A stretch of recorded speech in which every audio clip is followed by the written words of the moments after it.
This channel does not promote any violent, harmful, or illegal activities. All content provided by this channel is meant for an educational purpose only.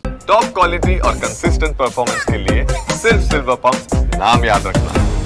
একদিকে প্রতিপক্ষের missile প্রতিহত করতে লৌহ কপাট, আবার ইরানের পরমাণু ঘাঁটি লক্ষ্য করে বিমান ও মিসাইল হানা।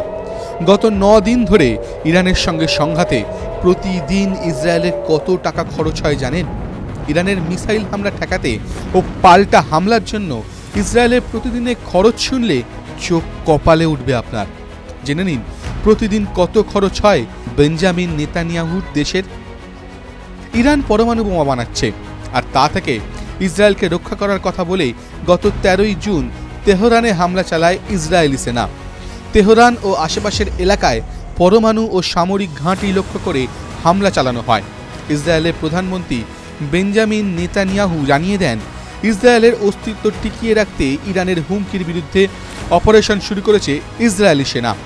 ইরানের পরমাণু ঘাঁটি ধ্বংস করতে যতদিন সময় লাগুক এই অভিযান চলবে বলে হুঁশিয়ারি দেন তিনি। ইসরায়েলি সেনার হামলার পর পাল্টা হামলা চালায় ইরানও। সেদেশের সর্বোচ্চ নেতা আয়াতোল্লাহ আলী খামেনেই হুঁশিয়ারি দিয়েছেন, ইরানের উপর হামলা চালিয়ে ভুল করেছে ইসরায়েল, এর শাস্তি তারা পাবে। ইসরায়েলে লাগাতার মিসাইল হামলা চালাচ্ছে ইরান। এই পরিস্থিতিতে একদিকে ইরানের হামলা প্রতিহত করতে হচ্ছে ইসরায়েলকে, আবার ইরানের পরমাণু ঘাঁটি লক্ষ্য করে হামলা চালাচ্ছে ইসরায়েলি সেনা। আর এর জন্যই প্রতিদিন কোটি কোটি টাকা খরচ হচ্ছে নেতানিয়াহু সরকারের। প্রতিদিন কত খরচ হচ্ছে ইসরায়েলের? ওয়াল স্ট্রিট জার্নালের একটি রিপোর্ট বলছে, ইরানের হামলা প্রতিহত করতে ও পাল্টা হামলা চালাতে প্রতিদিন প্রায় $200 মিলিয়ন খরচ হচ্ছে ইসরায়েলের, ভারতীয় মুদ্রায় যা 1700 কোটি টাকা।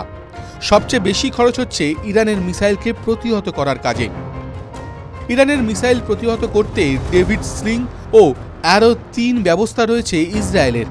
একটা মিসাইল প্রতিহত করতে $7 লক্ষ এবং $4 মিলিয়ন খরচ হয়। গত কয়েকদিনে ইরান 400-এরও বেশি মিসাইল ছুড়েছে। মিসাইল প্রতিহত করতে ডেভিড স্লিং ও অ্যারো 3 ব্যবস্থা সক্রিয় করতে হয়েছে। আবার ইরানে হামলার জন্য F-35 1000 মাইল উড়ে গিয়েছে। এই যুদ্ধবিমানগুলি উড়ানের জন্য প্রতি ঘন্টায় খরচ হয় $10,000। এছাড়া JDAM ও MK-84 বোমার জন্য আলাদা করে খরচ হয়েছে। অর্থনীতিবিদরা বলছেন, ইরানের সংঘাত 1 মাস জারি থাকলে ইসরায়েলের $12 বিলিয়ন খরচ হতে পারে। ফলে ইরানের সঙ্গে সংঘাত দ্রুত শেষ করার জন্য নেতানিয়াহুর উপর চাপ বাড়ছে।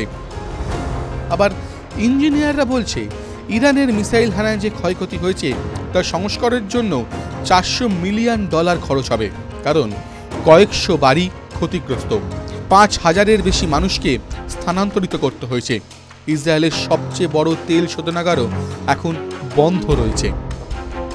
ব্যাংক অব ইসরায়েলের প্রাক্তন গভর্নর কার্নিট ফ্রুগ ওয়াল স্ট্রিট জার্নালকে জানিয়েছেন, এই সংঘাতের সময় অর্থনীতির স্থিতিশীলতা বজায় রাখাই চ্যালেঞ্জ। সংঘাত 1 সপ্তাহ চললে এক বিষয়, আর তা 2 সপ্তাহ কিংবা 1 মাস হলে তা হবে সম্পূর্ণ অন্যরকম। TV9 Bangla digital.